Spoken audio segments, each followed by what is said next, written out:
Olá, pessoal. Para quem não me conhece, o meu nome é Letícia, eu sou integrante do grupo de pesquisa Pacto Federativo, Tributação e Financiamento dos Direitos Sociais, que é um dos grupos de pesquisa da Universidade Presbiteriana Mackenzie. Um dos projetos que nós desenvolvemos dentro desse grupo de pesquisa é o projeto relacionado à tributação da economia digital. E aqui nessa oportunidade, eu gostaria de levantar alguns dos pontos que nós temos como objetivo entender dentro desse grupo de pesquisa, que é a questão da competência tributária e da tributação da renda. Tá? Então, esse nosso encontro vai ter duas partes. Nessa primeira parte, eu vou falar sobre competência tributária e depois a gente vai falar de algumas dessas questões que pautam aí o debate no âmbito internacional sobre a tributação da renda, tá? Lembrando que tributação da economia digital é uma questão que levanta inúmeros debates, não apenas a tributação direta, não apenas a tributação da renda, mas também a tributação sobre o consumo. Nessa oportunidade, a gente vai falar especificamente somente sobre a tributação da renda. Então, vamos lembrar, vamos entender aqui o que é competência tributária nessa primeira parte. Veja bem, quando nós falamos de competência tributária, basicamente nós estamos falando da possibilidade que os entes federativos têm de instituir os seus respectivos tributos. Essa possibilidade, esse direito que os entes federativos têm de instituir tributos, é uma possibilidade atribuída a eles pela Constituição Federal. Portanto, uma primeira coisa que nós temos que ter em mente é que é a Constituição Federal que determina a competência tributária.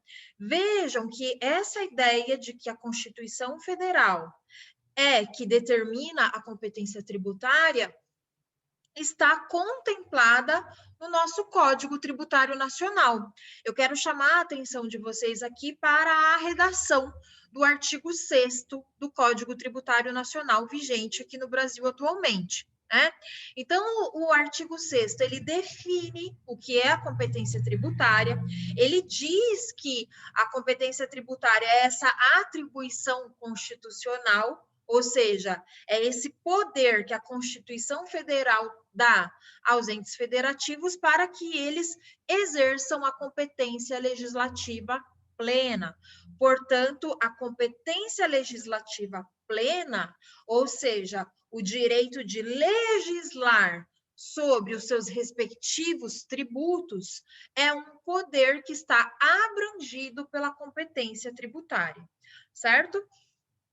Nesse contexto, uma característica fundamental da competência tributária que nós precisamos ter em mente é que ela é indelegável, é a indelegabilidade da competência tributária.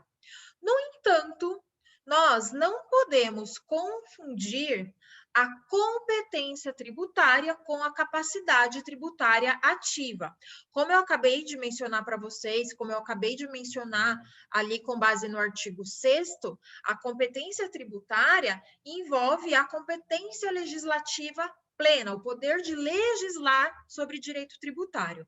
Mas quando eu falo de capacidade tributária ativa, eu não estou falando de competência legislativa, estou falando do exercício do jus tributandi, estou falando dos atos de fiscalização, de cobrança dos tributos. E esse exercício da capacidade tributária ativa, ele sim é delegável. Portanto, a competência tributária é indelegável, enquanto a capacidade tributária ativa é delegável.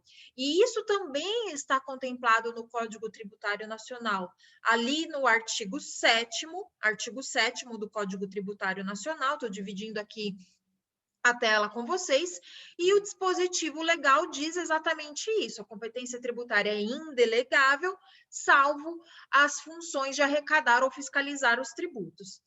E quando a gente fala de delegação da competência tributária ativa, eu quero dar a vocês dois exemplos, tá? Esses dois exemplos que eu vou dar aqui são relativos à delegação da capacidade tributária ativa de uma pessoa jurídica de direito público para outra pessoa jurídica de direito público, mas depois a gente vai ver que essa capacidade tributária ativa pode ser delegada, inclusive, a pessoas jurídicas de direito privado. Tá? Então, o primeiro exemplo que eu quero dar aqui para vocês é do Imposto sobre a Propriedade Territorial Rural, o ITR, né? Que a Constituição Federal diz que a União, veja só, a União é o ente federativo competente para legislar instituindo o ITR. Inclusive, nós temos aqui o ITR já instituído, mas a União pode celebrar um convênio com o município, que é outra pessoa jurídica de direito público, para que esse imposto seja fiscalizado, seja cobrado. O município não pode legislar sobre ITR, mas pode exercer atos de fiscalização e cobrança se tiver a celebração desse convênio com a União. Esse é um primeiro exemplo. Outro exemplo extremamente importante é esse que nós temos aqui, inclusive, positivado por meio da súmula vinculante 48 do Supremo Tribunal Federal. Vejamos aqui o que diz essa súmula. Na entrada de mercadoria importada do exterior, é legítima a cobrança do ICMS por ocasião do desembaraço aduaneiro.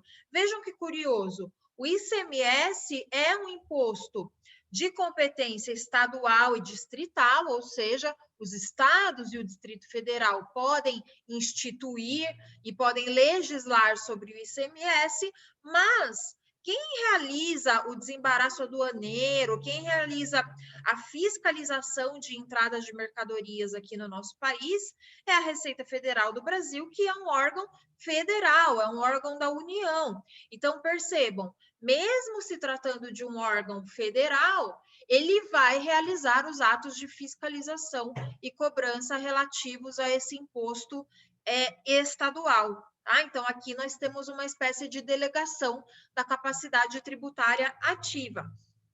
Além disso, o artigo 7º, ali no parágrafo 3º, traz também essa ideia de que os atos de fiscalização, de arrecadação, de cobrança também podem ser delegados a pessoas jurídicas de direito privado. Vou dar um exemplo para vocês, que é o IOF, né? Uma pessoa, por exemplo, quando celebra uma operação de crédito, a legislação federal, a legislação editada pela União relativa ao IOF, atribui à instituição financeira o dever de ir lá e cobrar esse imposto do contribuinte, né? Então, não tem problema, não se trata aqui de delegação da competência tributária, apenas a capacidade tributária ativa, tá? Agora, percebam o seguinte, um ente federativo que tem competência para instituir um determinado tributo, para legislar sobre um determinado tributo, às vezes ele acaba não fazendo isso. Né? Eu vou dar um exemplo aqui para vocês. O imposto sobre grandes fortunas é um imposto de competência da União, que está previsto lá no artigo 153, mas que até o presente momento não foi instituído aqui dentro da nossa legislação tributária. Isso não significa que outro ente federativo pode se aproveitar dessa situação e ir lá e legislar no lugar da União. Né? Então, o artigo 8º do Código Tributário Nacional traz essa ideia da intransferibilidade, né? A competência tributária ela é intransferível e além disso também, gente, não existe um prazo específico para que um determinado ente federativo exerça a sua competência tributária. Então, a competência tributária, ela é indelegável, é intransferível e é incaducável, não existe um prazo específico, né? Inclusive, nós agora estamos passando por essa situação da pandemia, estamos passando por algumas situações de dificuldades orçamentárias. Vejam só, o artigo 148 da Constituição Federal traz a possibilidade de a União instituir empréstimo compulsório mediante lei complementar, mas, pelo menos até o momento em que eu estou gravando esse vídeo, né, mesmo nós tendo a decretação, perdão, da situação de calamidade, a União, até o momento, não editou uma lei complementar instituindo empréstimo compulsório, que é também um tributo, né? Então, o ente federativo é obrigado a instituir um tributo para o qual ele é competente, para o qual a Constituição lhe deu a competência. Percebam o seguinte: a nossa doutrina, ou seja, a literatura tributária, costuma dizer que a competência tributária é facultativa. Essa seria uma das características da competência tributária, a facultatividade. A única observação que eu quero fazer aqui nesse sentido é que alguns autores às vezes questionam essa facultatividade, porque nós tivemos lá no ano 2000 a edição da Lei de Responsabilidade Fiscal, que é a Lei Complementar 101 de 2000, e se vocês olharem ali para o artigo 11 da Lei de Responsabilidade Fiscal, ela vai nos dizer que, para que eu considere que um determinado ente federativo tem, de fato, responsabilidade fiscal, ele deve instituir efetivamente todos os seus tributos, todos os tributos para os quais ele tem a competência tributária atribuída pela Constituição Federal. Tá?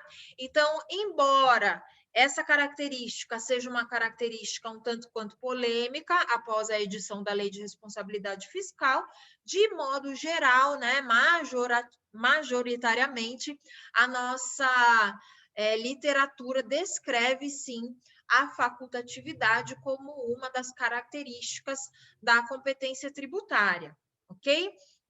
E daí eu quero mostrar para vocês o seguinte: existem algumas classificações da competência tributária de acordo com o tipo de tributo. Vejam só, a nossa jurisprudência e a nossa doutrina entendem, né, de forma praticamente pacífica, que nós temos 5 espécies tributárias, né, o que corresponderia aí à corrente pentapartida, que são os impostos, as taxas, a contribuição de melhoria, o empréstimo compulsório e uma quinta espécie tributária, que seriam as contribuições especiais, né? Então, quando eu olho para cada uma dessas espécies tributárias, eu vou encontrar ali diferentes classificações da competência tributária. Por exemplo, os impostos, eles têm ali a sua competência tributária privativa, porque existem impostos da competência da União, como, por exemplo, o imposto sobre a renda, o IOF, que eu já mencionei aqui hoje, o ITR, que eu também mencionei, assim como nós temos os impostos estaduais, os impostos municipais. No entanto, para alguns impostos, a gente pode falar também na competência tributária cumulativa, por exemplo, o Distrito Federal, para os impostos, ele cumula as competências tributárias estaduais e municipais, a União, por sua vez, cumula a competência tributária para instituir impostos estaduais e municipais nos territórios. Atualmente não há nenhum território aqui, né? Mas só para citar um exemplo, Fernando de Noronha, por exemplo, já foi um território federal. Então, lá em Fernando de Noronha, em princípio, a União poderia instituir, por exemplo, os impostos estaduais, tá?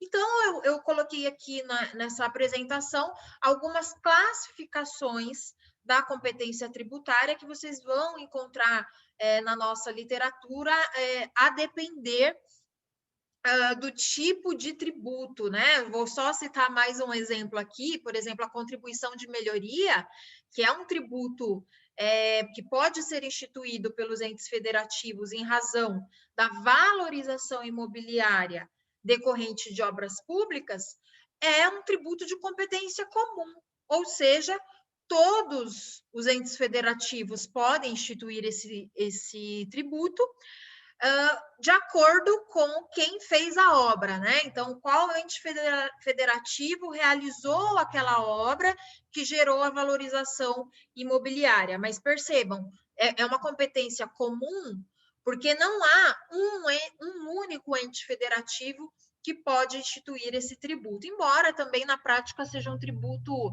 raro de a gente ver aí sendo instituído. Tá? Então, a mesma coisa aqui para as contribuições, ok?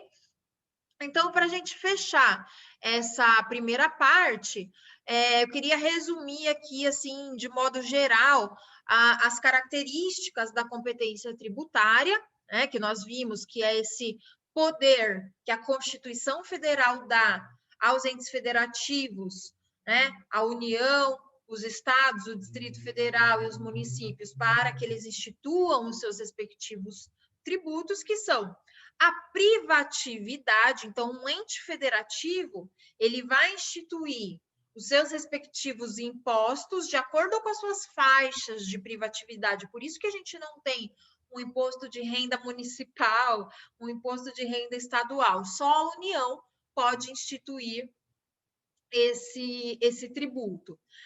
Por outro lado, nós temos a indelegabilidade, a incaducabilidade, né? Como eu falei para vocês, a competência tributária não pode ser delegada, mas também não existe um prazo específico para que os entes federativos exerçam as suas competências tributárias. Também, gente, não há possibilidade de se alterar por meio de lei a competência tributária. Então, nós temos aqui também essa característica da inalterabilidade. Outra característica que costuma ser apontada na nossa literatura é a irrenunciabilidade e também a facultatividade. Então, o ente federativo, ele não pode renunciar totalmente à sua competência tributária, mas isso não significa que também ele seja obrigado a exercê-la, embora eu tenha dito para vocês que é um pouco polêmica essa característica da facultatividade em razão da Lei Complementar 101, que é a Lei de Responsabilidade Fiscal, ok?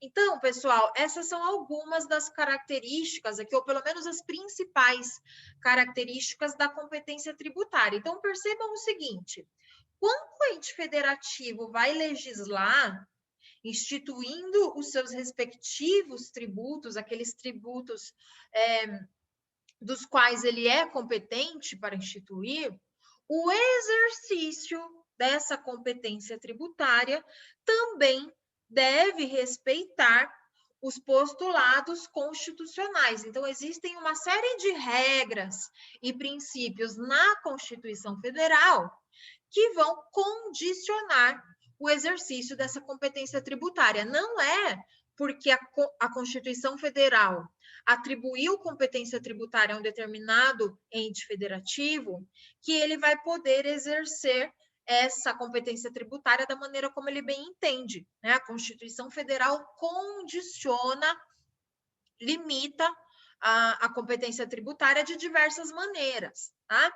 Então, nessa segunda parte, né, já entrando aqui na segunda parte da conversa que eu gostaria de ter com vocês agora, nós vamos falar sobre o imposto de renda, né, popularmente conhecido como imposto de renda, que é o imposto sobre a renda e proventos de qualquer natureza. Vejamos aqui o seguinte, o imposto sobre a renda é um imposto que está no âmbito da competência privativa da União Federal, então é um tributo federal, está previsto lá no artigo 153 da Constituição. Acontece que a própria Constituição já nos dá ou melhor, dá para o legislador também, né, para os contribuintes, para o legislador, até mesmo para o Poder Executivo, na hora em que vai executar os atos de cobrança e fiscalização, a Constituição dá uma série de direcionamentos, esses princípios que estão ali no artigo 153, parágrafo 2º da Constituição Federal, são princípios que devem pautar o imposto sobre a renda e proventos de qualquer natureza, né? Quais são esses princípios? E eu quero lembrar a vocês que, embora a nossa Constituição tenha sido promulgada em 1988, esses princípios já podiam ser encontrados na legislação do imposto sobre a renda antes mesmo da Constituição de 88. Tá? Quais são eles? O princípio da generalidade. O que significa esse princípio da generalidade? Ele está voltado ao sujeito passivo, ou seja, aos contribuintes do imposto sobre a renda. O princípio da generalidade significa que todas as pessoas, físicas e jurídicas, que praticam o fato jurídico tributário, ou se vocês preferirem, a maneira como o próprio Código Tributário Nacional trata, né, o fato gerador do imposto sobre a renda, todas essas pessoas, até por uma questão de equidade, de isonomia, são sujeitos passivos do imposto sobre a renda. Quem pratica o fato gerador do imposto sobre a renda deve pagar o imposto de renda. Temos exceção ao princípio da generalidade, temos várias exceções. Temos as imunidades tributárias que estão na Constituição, temos situações de isenção tributária prevista nas leis que regem o imposto sobre a renda, tá? Então, é uma regra que vai sim contemplar algumas exceções, ok? Mas o princípio da generalidade, portanto, diz respeito a quem é o sujeito passivo do imposto de renda, ok? Além disso, temos aqui o princípio da universalidade. O que significa essa universalidade? Veja só, se o princípio da generalidade diz respeito a quem deve pagar o imposto sobre a renda, o princípio da universalidade recai sobre o quê? O que é que será objeto de tributação pelo imposto de renda? Ora, se nós estamos falando de imposto sobre a renda e proventos de qualquer natureza, eu estou, então, consequentemente, questionando aqui qual é a extensão da base de cálculo, qual é a base imponível, o que é que eu vou considerar como renda e proventos de qualquer natureza. Né? E aí o Código Tributário vai nos ajudar a entender o que é renda, o que não é renda, outras leis, além do próprio Código Tributário Nacional, vão nos ajudar a entender isso e a entender também o que não é renda e o que não é provento de qualquer natureza, ok?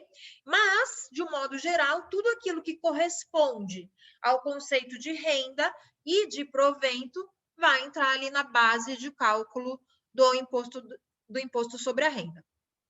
Além disso, nós temos o princípio da progressividade, que, de maneira muito simplificada, aqui significa que quanto menor é a renda, ou seja, quanto menor for a base de cálculo, menor deve ser a alíquota, né? Aquele percentual que a gente utiliza para calcular o imposto sobre a renda deve ser menor. E assim, conforme a renda for aumentando, quanto maior for a renda ou os proventos de qualquer natureza, deve ser maior também a alíquota, né? Então, por exemplo, o imposto de renda da pessoa física sobre o salário, né, sobre os rendimentos do trabalho, chega a 27,5%, mas não começa em 27,5%. A gente tem uma tabela progressiva, ok?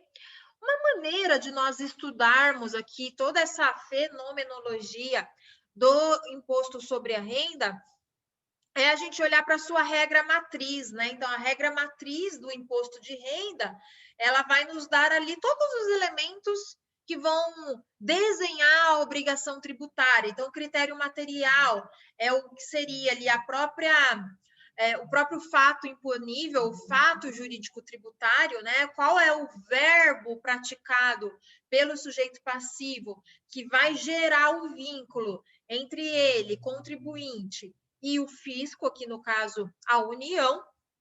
Então, eu tenho ali o fato de alguém auferir renda ou auferir proventos de qualquer natureza. Temos também o critério espacial, ou seja, qual é o local onde essa pessoa auferiu a renda e os proventos de qualquer natureza, né? Isso vai determinar a sujeição passiva dela em relação aqui ao Brasil. Também podemos e devemos olhar para o critério temporal, em que momento aconteceu aquele fato, para que a gente consiga determinar, inclusive, qual era a lei vigente em um determinado momento. O critério pessoal, né? Quem é esse sujeito ativo no caso do imposto sobre a renda? Sabemos que é a União. Mas e o sujeito passivo, né? Quem é que praticou aquele fato e, portanto, deve arcar com o ônus de pagar esse tributo? E o critério quantitativo vai nos indicar o valor devido, né? Então, qual é a base de cálculo e qual é a alíquota incidente sobre aquele fato. Pessoal, de modo geral, essa regra matriz de incidência tributária que nós temos, quando nós olhamos para a legislação que rege o imposto de renda, é uma regra matriz que foi desenhada já há bastante tempo, né? Algumas décadas. Quando o imposto de renda foi desenhado, não só aqui no Brasil, mas também em outros países, a gente tinha uma dinâmica econômica muito distinta da que nós temos hoje, porque os produtos e os serviços desenvolvidos pelas empresas eram serviços e produtos muito relacionados à presença física daquela empresa num determinado local, né? Então, você falar que uma empresa é multinacional significava, por exemplo, dizer que ela tinha um estabelecimento físico em mais de um país, né? Em vários países, por exemplo. Agora, vamos olhar para a nossa economia atualmente. A maneira pela qual você está assistindo a esse vídeo, por exemplo, né? A empresa que desenvolveu a tecnologia para que eu gravasse esse vídeo pode ser uma empresa situada num país. A plataforma que você está utilizando para assistir esse vídeo é em outro país. O seu computador pode ter uma tecnologia que foi desenvolvida num terceiro país, né? E muito do que a gente está vendo aqui, né, de todas essas tecnologias, elas têm os seus valores baseados em códigos, em dados, né, em propriedade intelectual. Então, eu tenho marcas, eu tenho patentes.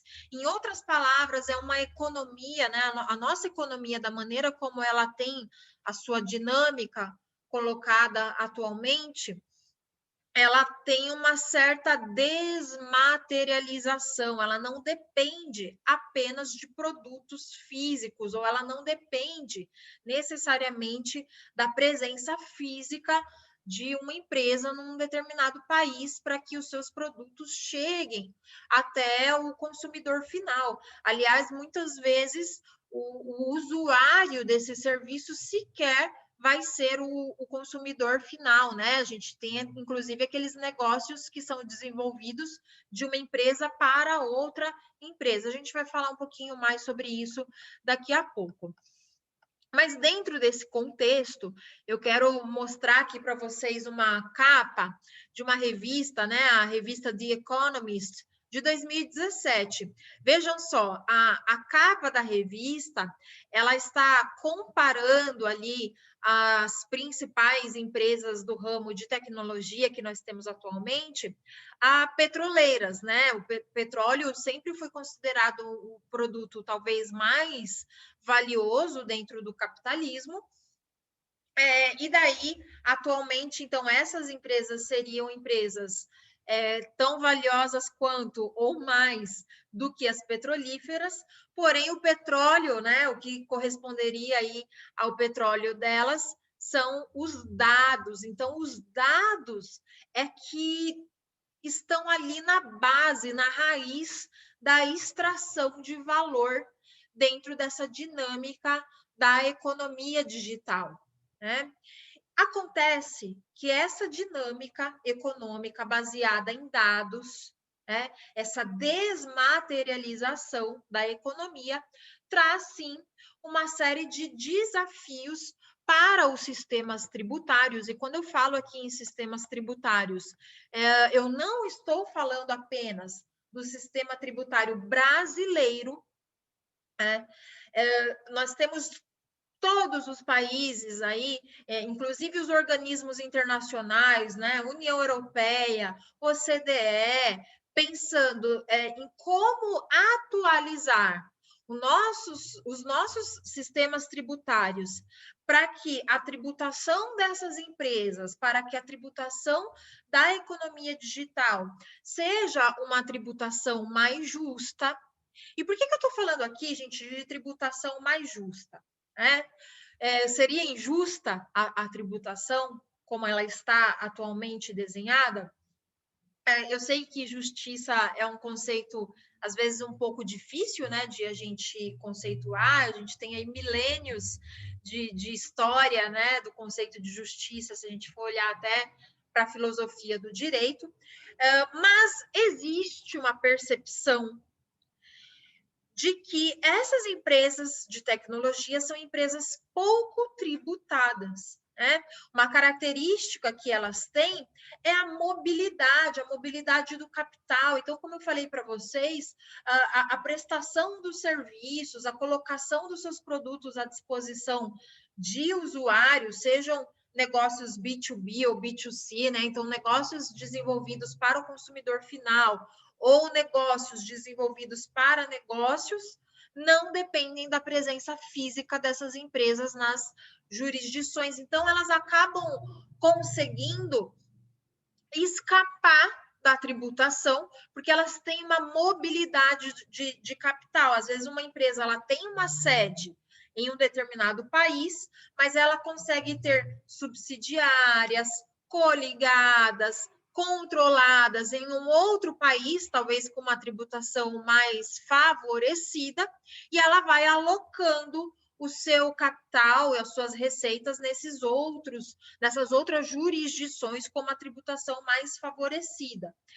No âmbito da OCDE, o que se tem percebido, né, o que se chama de erosão das bases tributárias. Então, o projeto BEPS, lá no âmbito da OCDE, é um projeto que está em andamento desde 2013, né, ainda assim, até o presente momento, sem conseguir avançar muito, né?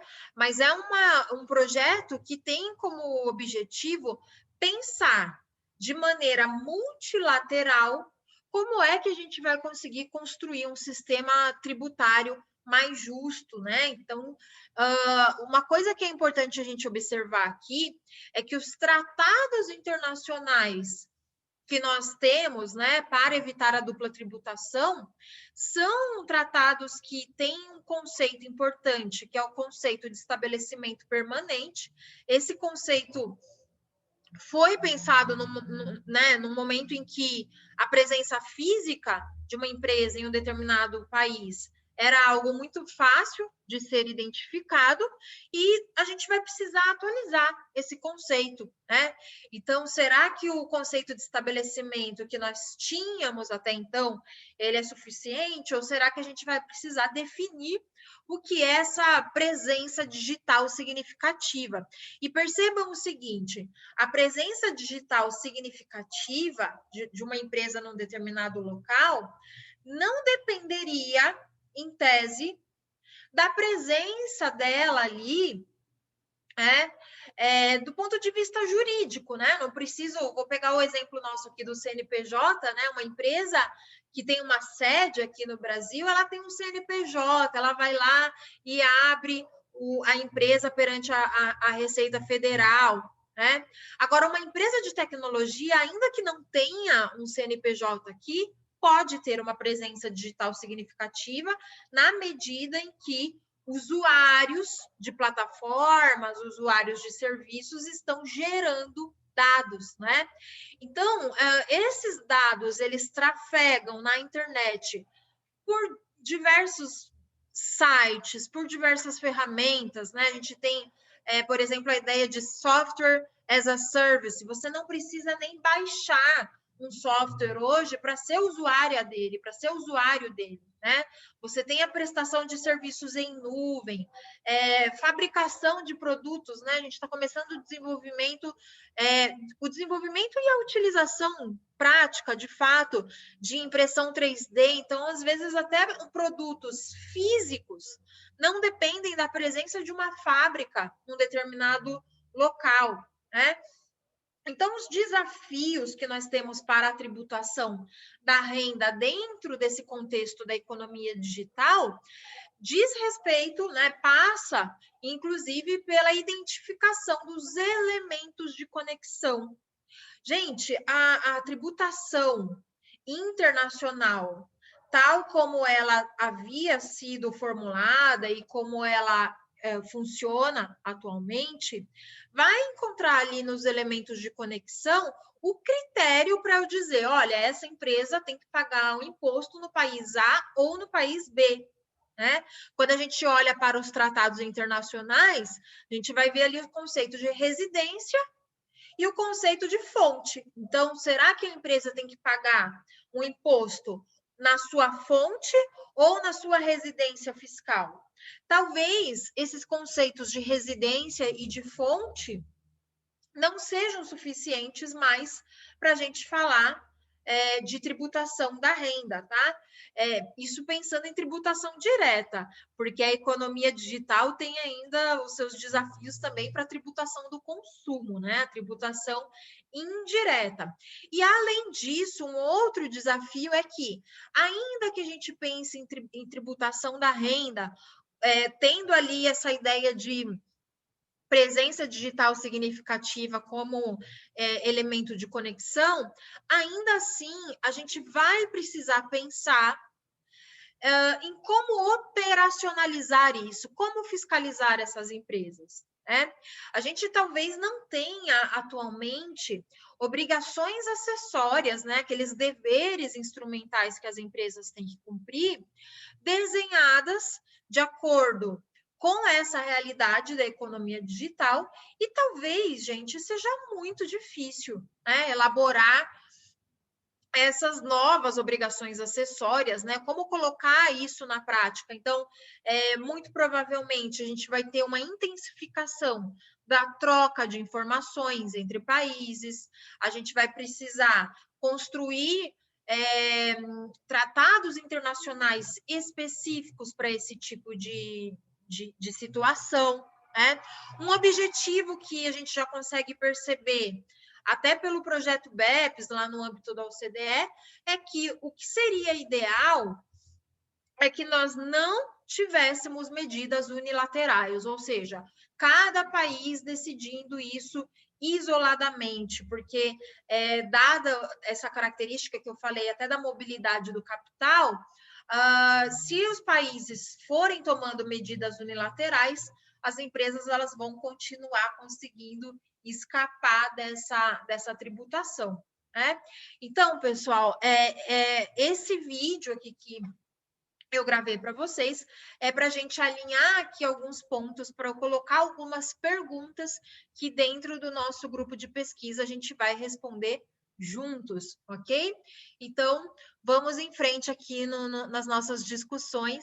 Um abraço e até o próximo. Tchau, tchau.